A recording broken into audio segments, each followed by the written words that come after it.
Good day mga ka-stroke. For today's video, ang ibabahagi ko po sa inyo ay exercise para sa paa. At ito rin po ay base sa aking experience na nagpagaling sa akin. Kaya disclaimer lamang po, ako po ay hindi eksperto at hindi rin po ako doktor at lalong hindi ako physical therapist. Ang binabahagi ko po sa inyo ay base sa aking experience. So, bago natin umpisan yan, lalo na kung bago pa lang po sa aking channel, please like, subscribe, at inyo ring hit notification bell para updated tayo sa mga video kagaya nito na lumalaban sa stroke. Di-inform na. Abangan nyo. Maligo ko. Kung bago pa lang sa aking channel, please subscribe.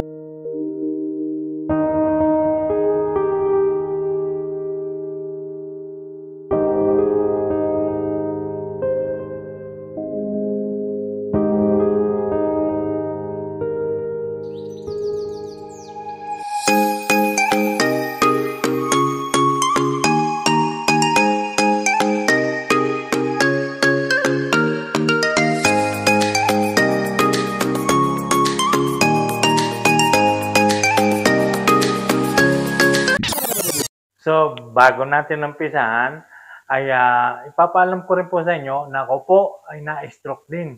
At ang tumama po sa akin ay hemorrhagic. At na-paralyze din sa akin ang itong kalahati ng aking katawan. Ayan po, tinahi po ako dito. Hindi na po kasi makita, tinubuan ng buhok kasi maglilimang taon na. Ayan, at ako po ay na-paralyze din. At ako po ay halos magdadalawang taon bago nakalakad. So, bali huli na rin po na ginawa ko ang mga exercise na ito at salamat naman sa Diyos at mabilis ang kanyang progress na nakahabol ang aking paa. So, umpisa natin. Ipapakita ko sa inyo ang mga step yan. Kasi po kaya natin dinadrag na ganyan, ganyan lakad. Kasi mabigat dito sa alak-alakan at saka sa tuhod at saka sa ankle. Kaya pag inihakbang, dinadrag na ganun. Ayan, dinadrag, kinakaladkad, hindi siya nabubuhat. So, ang una nating exercise dyan, ayan, magandang meron din tayong ganito na walker.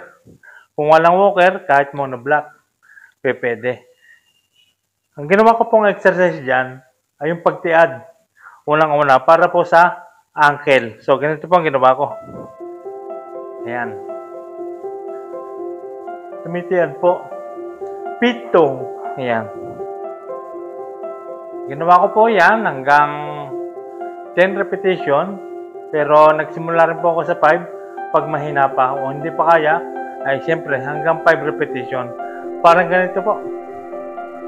1, 2, 3, 4, and 5. Ngayon, kung nahihirapan pa tayong tumiad, ay pwede nating i-bend ang ating tuhod. So, ganito po, pag ganyan, ayan, para maitiad siya, ganito.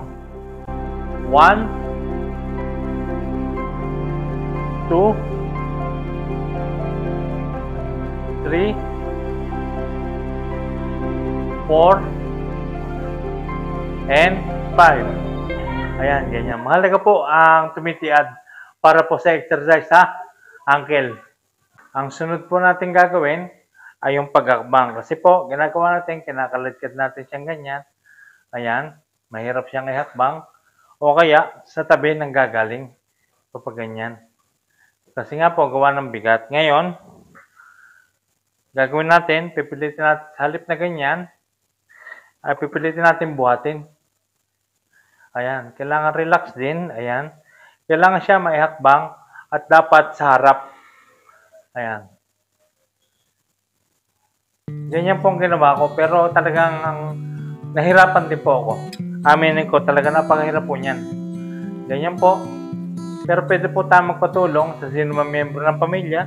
Kung hindi pa siya naiangat, pwede pong tulungan ang binti na may angat. Ayan, ganyan po. Ulit-ulit po. Ayan. Pwede po natin gawin yan ng 5 repetition din po, ulit-ulit. Kasi kapag lagi natin ginagawa ang mga bagay na ganito, ay unti-unti siya nasasanay. Naibalik natin sa brain para mabasa ng brain yung dati niyang galaw. Kahit marami nang namatay na cell. Ayan, ganyan. Ayan. Hanggang siya ay tumaas ng tumaas. Ayan. Ayan, ganyan. Nung unti-unti po, yan, ayan. Kailangan sa harap. Kahit hanggang sa ngayon, ang akin po, ay nandun pa rin yung bigat niya. Talagang nahirapan pa rin. Pag naglalakad po ako, may pitik pa din eh. Pero yun po, ito po ang ginagawa ko. Ayan, nasasanay po siya eh. Ayan, hanggang sa nilalagyan ko rin siya ng pabigat. Ayan. Ngayon, pag nasanay na siya, pwede tayong gumamit ng kahit na anong bagay na malalakdangan. Hahakbangan natin. Kahit na anong bagay. Basta, hindi naman siya totoong kataas. Parang katulad nito. Ayan. Ayan, ibababa po natin. Ayan, ganyan po. Ayan, tapos lalakdangan natin ng paa. Tapos balik. Ayan. Nasasanay siya eh. Nasasanay din. Ayan. Pero pwede rin po natin gawin yan ng may walker. Pwede natin gawin ng 10 repetition. Kung mahirap pa, edi kahit 5. Ganito po. Ayan, nilalakdangan yan. 1, 2, 3, 4, and 5. Ayan. Ganun po. At unti-unting masasanay siya at mabibigyan din ng gaan. Lalo na kung lalagyan mo siya ng pabigat habang siya lumalakas, pwede natin lagyan ng weights na pabigat. Papakita ko po sa inyo ang aking lakad. Hindi pa rin siya talagang nakakabalik ng kahit perfect 90% eh. Masasabi kong siya nasa 80%. Ayan, parang ganito po. Ayan. Ayan, nandun pa rin yung pitik eh. Oh. May pitik pa rin siya. Pero at least, kahit pa paano, nakakarating naman ako sa nais kong paroonan. Ayan, papakita ko ulit sa inyo ha. Ayan. May pitik siya eh. Basta umakakbang na ganyan eh. Ayan. Kailangan masanay din tayo na lagi nakababa ang kamay. At meron naman tayong mga exercise dyan para sa kamay. Para pag naglalakad, ay mapapanatili siya nakababa. Yung kagaya na sa akin, ang akin, hindi pa rin talaga. May pitik pa rin eh, pumipitik. Dito, ito. Ayan. Ngayon, kung nahirapan pa tayong buhatin ang ating ankle, ay pwede rin po tayong gumamit ng apo. Foot wrap. Malaki rin matutulong yan sa paglalakad.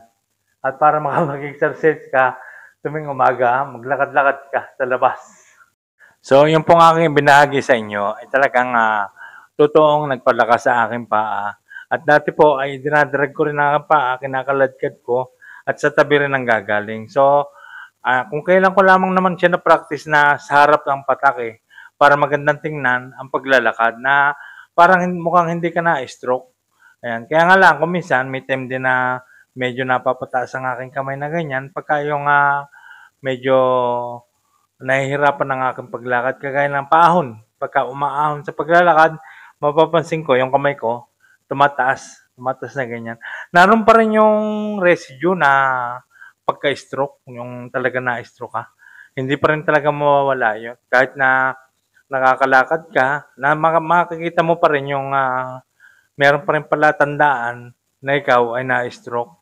O, ganun. So, yung mga binahagi ko sa inyo yung exercise, ay talagang makakatulong yan kung palagi nating gagawin yun. Yun. So, kaya kasi ganun, gawa ng ating ankle at saka ng tuhod. Yun po kasi ang dapat ma-practice ng ma-practice dyan. So, gawin nyo ng gawin yun. At kailangan din, gumamit tayo ng kagaya nito, walker. Ayan, kung wala mo walker, kahit cane. O basta magpaalalay tayo sa sino mang miyembro ng pamilya. Basta lagi siya na igagalaw, pati yung ankle. Manunumbalik yan, mababasa ng utak. So, ayan mga ka-stroke, i-share ko lamang po sa inyo. May nag-comment po, ang sabi po niya ay mabuti kayong mayaman. Nakaka-afford ng mga bagay-bagay. Ayan. So, ako po ay hindi po ako mayaman. Sasabihin ko po kapag tinamaan ka ng stroke, walang mayaman, walang mahirap.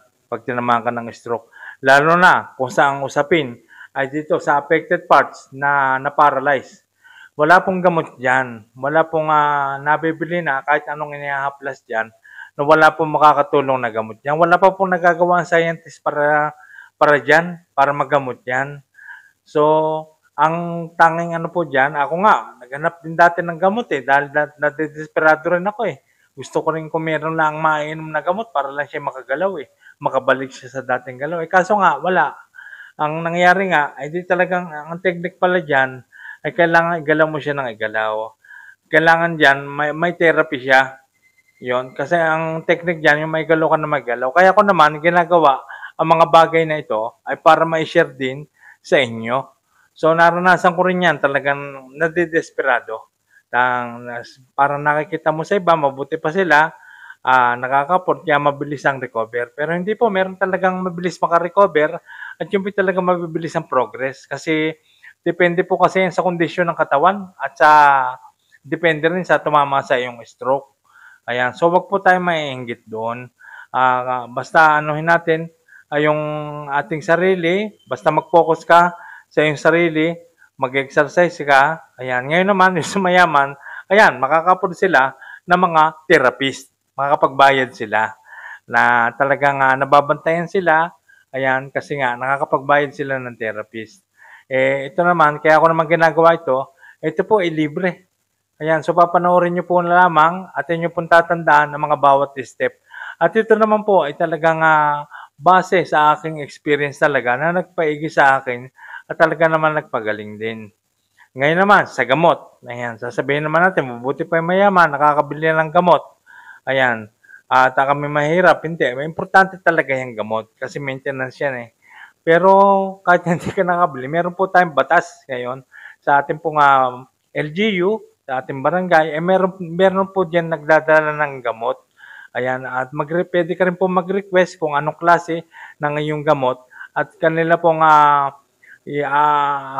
aprobahan po nila para maibigay sa iyo. Kagaya niya mga losartan, metformin, ayan, mga atorvastatin, ay pwede po tayong kumodo at yun po ay wala po yung bayad. Ayan. So talagang pag nagkasakit talaga, ay talagang nandyan talagang gastos. Pero hindi lang kagaya nating na-stroke ang talagang nagkakagastos. May mas malaki pang gastos na nagkakasakit maliban sa ating na-stroke. Ayan. So, mahalaga kasi ay mag-focus ka. Huwag mo kasi na yung parang nag-ano ka, bakit sila kabilis na makarecover? Kasi may pera. Hindi po. Depende po kasi yan talaga sa kondisyon ng katawan. Ayan. So, ang pinakamaganda dyan, ito namang ating paggaling sa ating stroke, hindi naman karera yan So, para mag-focus ka sa iyong sarili. Huwag mong pansinin yung mga nakikita mo na bakit sila mabilis makarecover. May mabilis makarecover kasi yung iba na mild stroke lang yon. Transient ischemic lang ang tumama doon. Hindi kagaya na sa atin na hemorrhagic at ischemic na talagang major stroke po yun. Talagang paralyze ang kalahati ng katawan. Yun. So, ang gawin mo, mag-focus. Yan ang pinakamaganda, mag-focus. Kailangan determinado kang gumaling at may motivation. At laging positibo ang iniisip mo. Pag nag-isip ka lagi ng mga negatibo, yung maiinggit ka, alisin natin yung mga inggit, mga negativity. Alisin natin yan. At yan ang magpapatagal sa iyong paggaling, sinasabi ko sa iyo. Kailangan matanggap mo kung ano nangyari sa iyo. At bagamat matagal ang iyong progreso, dadating din ang para sa iyo. Maaaring siya, mabilis siyang gumaling. Sa susunod na araw naman, ikaw naman, ganun lang iyon. Hindi naman kailangan sabay-sabay tayong gumaling. At saka kailangan talaga nating, kailangan nandyan yung pagpupursige. Kailangan masipag ka. O kung talagang determinado kang gumaling, anuhin mo na, pugigiin mo na ng kagaya sa exercise. At sasabihin ko sa inyo, ang susi talaga dyan ay yung naigagalaw siya na naigagalaw. Ayan, ngayon, doon naman sa ating kailangan mag-ingat din tayo sa ating mga kinakain. Ayan, yan pa rin ang isang kalaban natin. Yan ang ingatan natin. At saka isa pa, yung puyat. Ayan, kaya nga dapat mag-exercise din tayo kahit sa hapon para pagdating ng gabi, makatulog ka ng maganda. Kasi yung puyat, nakaka-high blood pa rin yan. Tapos kumakain ka pa ng mga sala. Ayan, tandaan natin, na-stroke na tayo. Madali tayong ma-stroke muli. At pag tayo na-stroke, mas malala pa. Ay, yun lagi ang isipin natin kung may isusubo kang kakain na hindi mo man lang iniisip na ito ba ay naaayon sa kagaya nating na-stroke. Kailangan isipin mo kapag na-stroke ulit tayo, delikado buhay natin. Mabuti kung tayo buhayin pa ulit. Na-stroke tayo, binuhay tayo, so may pag-asa pa. Ayan, lumaban lang. Laban lang kasi ng laban. Manalig tayo sa Diyos at tulungan mo rin ang iyong sarili. Kailangan ayon ka sa iyong sarili. Maniwala ka sa iyong sariling kakayahan. Kailangan motivation talaga. Ayan, at kasama dyan ang tapang at lakas ng loob. Ayan, so kailangan matanggap mo talaga kung ano nangyari sa iyo. Huwag mo nang isipin yung mga nawala sa iyo, babalik din yan. Basta mag-exercise ka, lumabang ka. Ayan, huwag mo isipin yung mabuti pa sila, mayaman. Hindi, walang mayaman, walang mahirap yan. Sinasabi ko sa inyo. Oo. Ngayon may mga batas nga tayo, minahinging gamot nga sa LGU at may binabahagi naman ako sa inyong therapy at marami pa kayong makikita na ganyan. Kagaya dito nga sa YouTube. Ayan, mag-research kayo ng mag-research. Tapos, yung mga napapanood nyo, ay gawin nyo. Isama nyo sa inyong mga daily routine.